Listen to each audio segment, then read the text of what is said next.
Propiedades ópticas de los cristales líquidos pertenecientes a los tipos nemático y colestérico.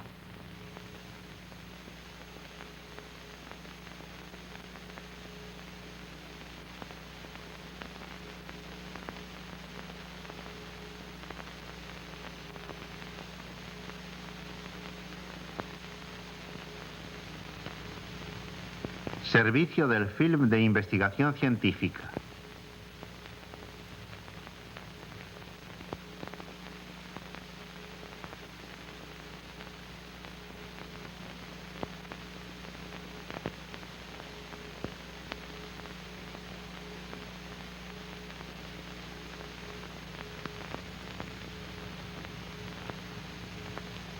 Un haz de luz sensiblemente paralela, polarizada por el polaroid P, es interceptada por el analizador A, el cual puede girar sobre su plano.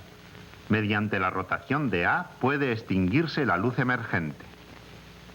Si se introduce una lámina anisótropa cristalina entre P y A, el paso de la luz queda en general restablecido. Enfocaremos la cámara sobre la lámina bien directamente, bien mediante un microscopio intermediario. Introduzcamos una lámina delgada de yeso.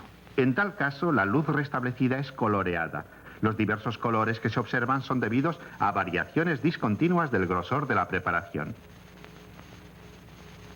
Mediante la rotación de la lámina varía la intensidad de los diferentes colores hasta producirse su extinción completa. Ello ocurre siempre que, como en el presente caso, la lámina es monocristalina. Se reproduce el mismo fenómeno cada 90 grados.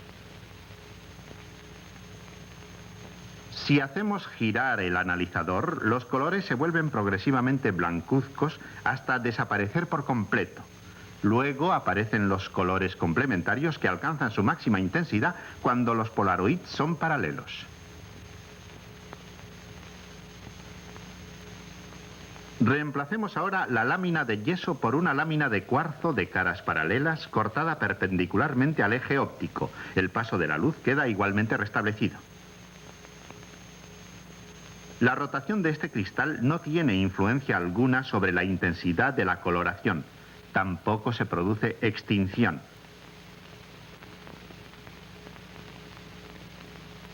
Por el contrario, la rotación del analizador lleva consigo una modificación gradual de los colores.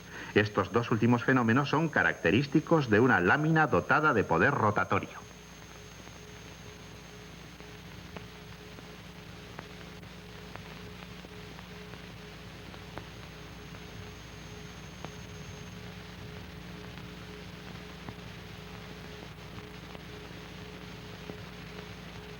Tenemos una fuente de luz ancha en el plano focal F de un condensador.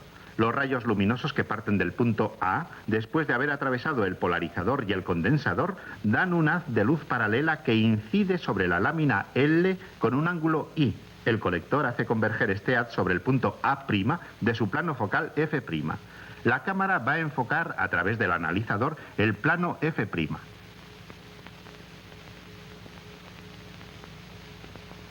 El efecto de la lámina L dependerá del plano de incidencia y del valor del ángulo I. Variará, pues, con la posición del punto A' sobre F'.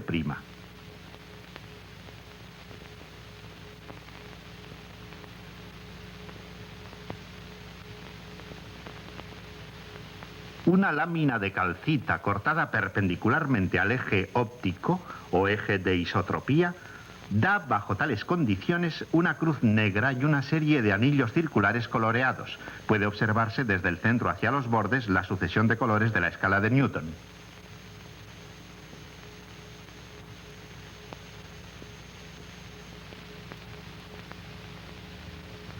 Un gran número de sustancias orgánicas sólidas a la temperatura ordinaria, tales como el parazoxianisol, presentan en estado líquido y dentro de un cierto intervalo de temperaturas propiedades de anisotropía continua.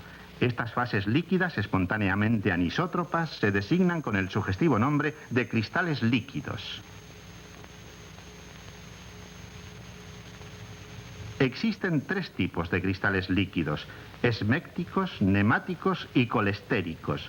Si mediante la elevación de la temperatura un cuerpo pasa por varias fases de cristal líquido, estas se suceden siempre según el orden con que las acabamos de citar. El parazoxianisol presenta una sola fase de cristal líquido. A 117 grados pasa del estado sólido al estado nemático. Luego, al alcanzarse los 134 grados, pasa al estado isótropo normal. La preparación contiene entre 2 láminas de vidrio varios cristales sólidos de parazoxianisol, cuyo grosor es del orden de 1/10 de milímetro. Girando la platina del microscopio se extinguen sucesivamente.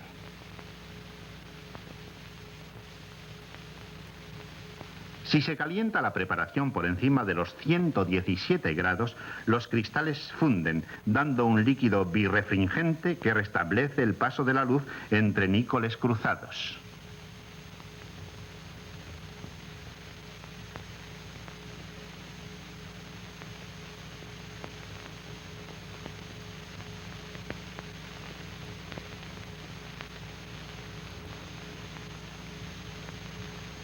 Hagamos girar ahora de nuevo la platina. Vemos que no se produce extinción uniforme, ya que el cristal líquido obtenido, sin precauciones especiales, no es homogéneo. Aunque el grosor de la preparación es débil, la luz no aparece coloreada, ya que la gran birrefringencia del cristal líquido da lugar a un retardo de orden muy elevado. El color amarillo es el color natural del producto.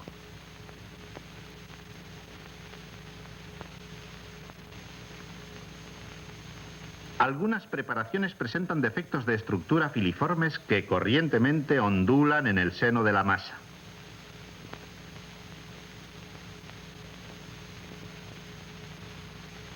He aquí un hilo a mayor aumento.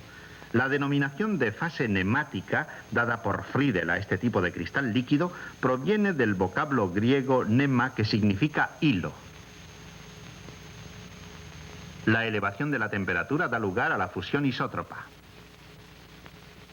La existencia de un gradiente térmico a través del espesor de la preparación es causa de que la fase cristalina no conserve un grosor uniforme, sino que se convierte en muy delgada en los bordes, debido a lo cual aparecen franjas coloreadas.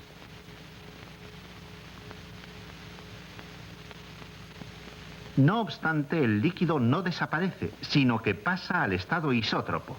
Si se descruzan los nícoles, se hace nuevamente visible.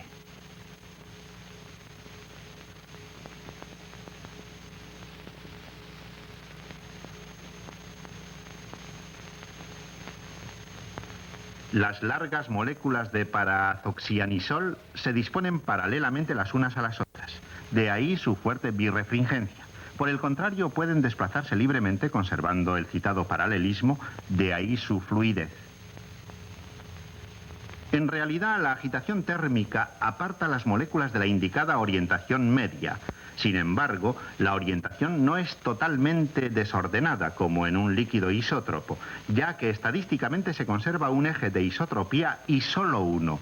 La preparación vista anteriormente se hallaba formada por diferentes dominios en los cuales el eje de isotropía presentaba una orientación variable del uno al otro. Un monocristal líquido será aquel en el cual el eje de isotropía tenga la misma orientación en cualquier punto de la preparación. Para obtenerlo se utilizan láminas de vidrio frotadas siguiendo una dirección determinada. En tal caso, el líquido nemático se orienta con su eje de isotropía paralelo a la dirección de frotamiento.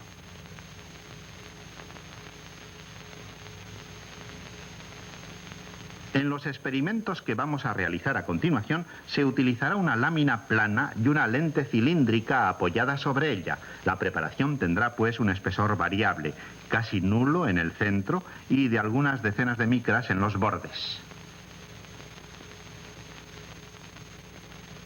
El polvo cristalino de parazoxianisol se coloca apoyado en la lente. En el momento en que tiene lugar la fusión, el cristal líquido se introduce por capilaridad entre el plano y la lente. Al penetrar el cristal líquido queda restablecido el paso de la luz. Cuando se examina la preparación con el dispositivo de polarización cromática con luz paralela, aparece la sucesión de colores de Newton.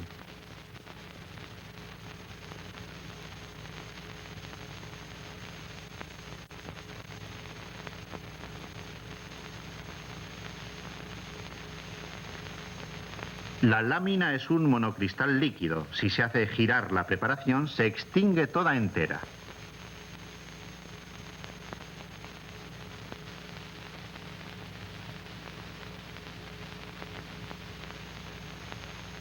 Al girar el analizador, los colores se difuminan, desapareciendo en el momento en que se han girado 45 grados. Después aparecen los correspondientes colores complementarios.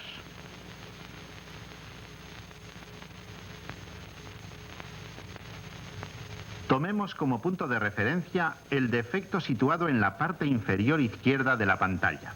Las líneas isocromáticas se comprimen cuando la temperatura baja debido a un aumento de la birrefringencia producido por la disminución de la agitación térmica. Iguales experimentos pueden realizarse con luz monocromática. Las bandas negras corresponden a grosores en los cuales el retardo es igual a un múltiplo entero de la longitud de onda. En este caso, la rotación del analizador provoca asimismo la desaparición de las bandas, las cuales reaparecen en las posiciones que correspondían a los máximos de luz.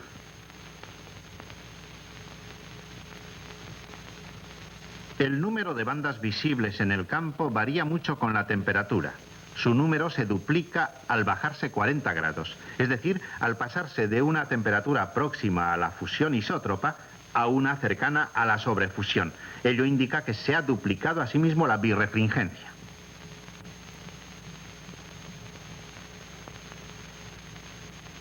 Para finalizar este estudio de una preparación paralela al eje de isotropía, veamos sucesivamente el paso al estado isótropo y la transformación inversa, o sea, el paso del estado isótropo al estado nemático.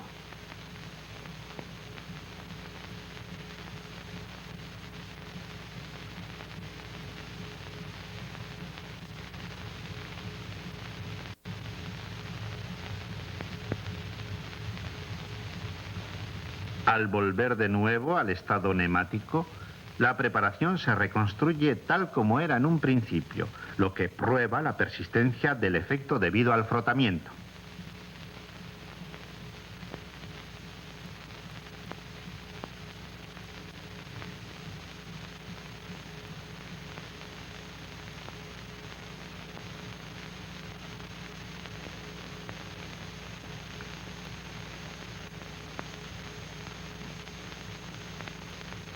Con ciertos cristales líquidos pueden obtenerse preparaciones en las cuales el eje de isotropía es normal a las paredes.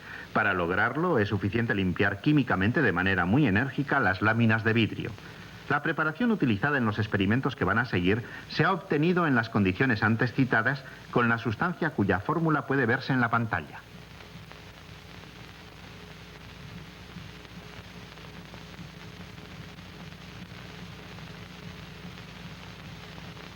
Observada con el montaje en luz paralela, esta preparación no restablece el paso de la luz. Pero es suficiente desorganizar su estructura, por ejemplo, presionando sobre ella para restablecer la luz. La luz se extingue en el momento en que la perturbación cesa, ya que la preparación se reorganiza espontáneamente. El fenómeno se reproduce cada vez que tiene lugar una perturbación.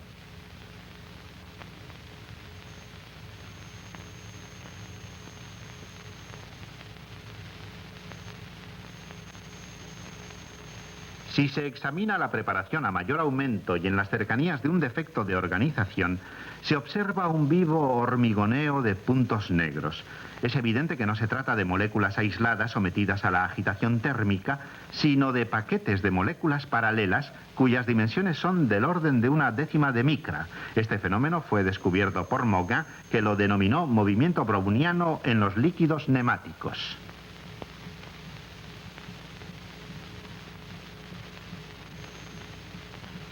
Con el montaje en luz convergente se obtiene la figura característica de una lámina uniáxica cortada perpendicularmente al eje óptico. Pero se trata de un líquido y basta presionar sobre la preparación para desorganizar la figura. Al cesar la presión, se reorganiza espontáneamente. Observamos el fenómeno en su duración real.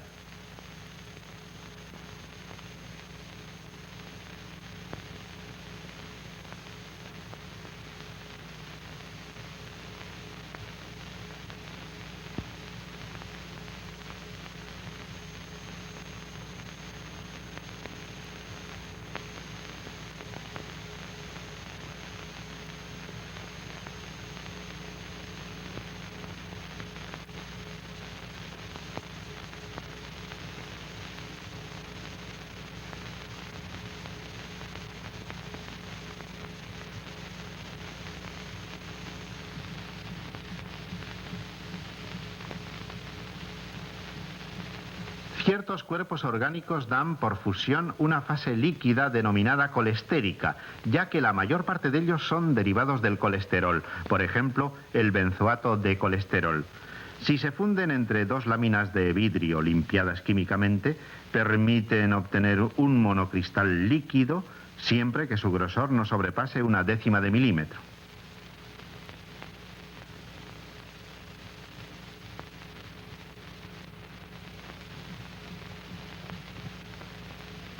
Pero su estructura difiere profundamente de la de un líquido nemático. En un plano perpendicular al eje de isotropía, situado a la cota Z1, las largas moléculas son paralelas entre ellas cerca de la agitación térmica. Las que se hallan en un plano situado a la cota Z2 son asimismo paralelas entre ellas, pero su dirección hace con las moléculas situadas a la cota Z1 un ángulo φ igual a 2pi Z2 menos Z1 partido por P índice n, siendo P índice n el paso de esta disposición helicoidal expresado en micras. Las direcciones del eje helicoidal y del eje de simetría se confunden.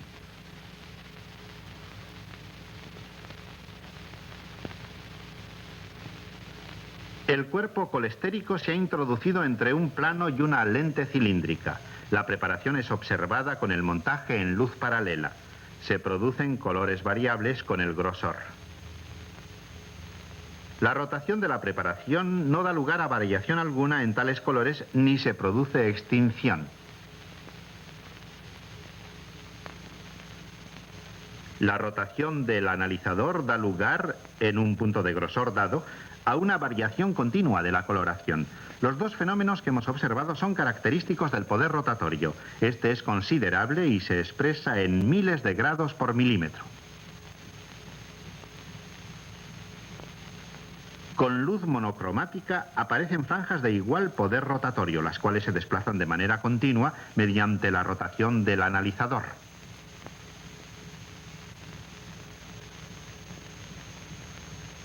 El poder rotatorio específico varía mucho con la temperatura. He aquí una preparación que presenta 5 bandas a la temperatura de 155 grados. A la temperatura de 130 grados, la misma preparación presenta una decena de bandas. El poder rotatorio específico ha pasado de 10.000 a 20.000 grados por milímetro. Recordemos que en el cuarzo es de 22 grados por milímetro para la misma raya D del sodio.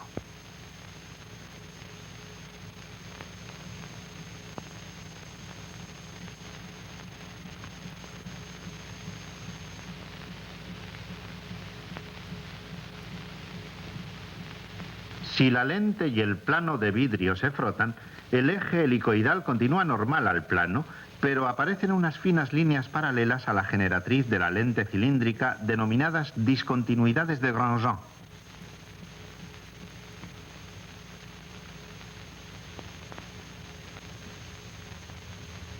La variación de las coloraciones con el grosor ya no ocurre igual que antes. Puede observarse sensiblemente la misma coloración para 3 grosores diferentes, entre 2 discontinuidades y a ambos lados de cada una de ellas.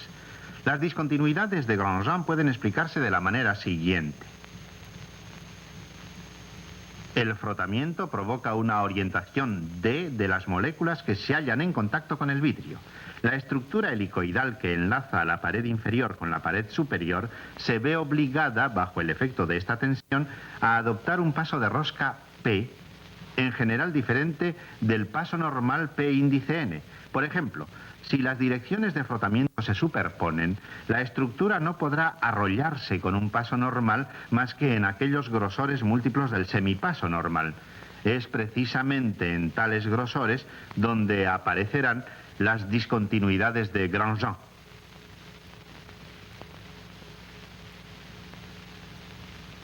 En efecto, sean EK y EK más 1, dos de estos grosores sucesivos para los cuales la estructura presenta su paso normal.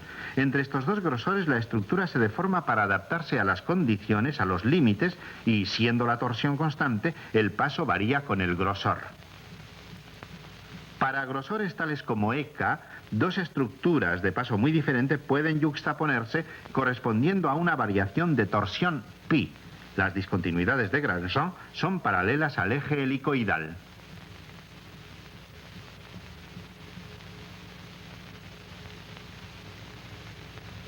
En esta estructura de paso variable, la rotación de la vibración luminosa entre dos discontinuidades varía considerando la variación del paso no ya proporcionalmente al grosor, sino proporcionalmente al cuadrado del grosor. Al atravesar una discontinuidad en el sentido de los grosores crecientes, se produce una brusca disminución de la rotación que corresponde a una brusca disminución del paso. Aproximadamente la misma rotación alfa puede obtenerse con tres grosores diferentes, E', E' y E segunda. En los tres casos, la coloración obtenida utilizando luz blanca será la misma, tal como ya hemos puesto de manifiesto. Este efecto es aún más patente utilizando luz monocromática.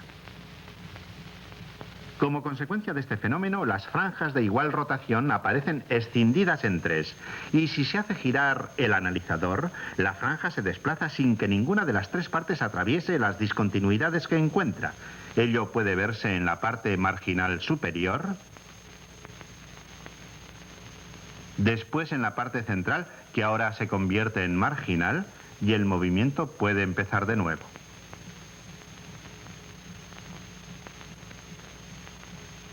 Estas discontinuidades fueron descubiertas por Grandjean, provocando la fusión de cuerpos colestéricos en fisuras de exfoliación de la mica. He aquí algunas preparaciones realizadas bajo tales condiciones. Las paredes de mica, al igual que el frotamiento, imponen una orientación a las moléculas situadas en su contacto. No obstante, tales preparaciones se prestan mal a un estudio profundo, ya que la birrefringencia de la mica se superpone al poder rotatorio del cristal líquido. No es raro que el cristal líquido se introduzca en fisuras de exfoliación superpuestas, dando lugar a composiciones curiosas.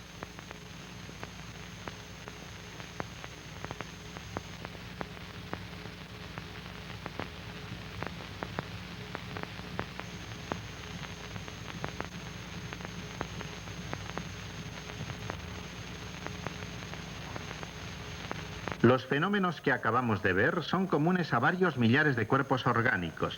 En algunos casos el estado de cristal líquido no se obtiene por fusión, sino por disolución. Ello ocurre en algunas sustancias de origen biológico. Tanto en un caso como en el otro, las propiedades de tal estado ponen de manifiesto que posee una organización intermedia entre el desorden del estado líquido ordinario y la ordenación triplemente periódica del medio cristalino.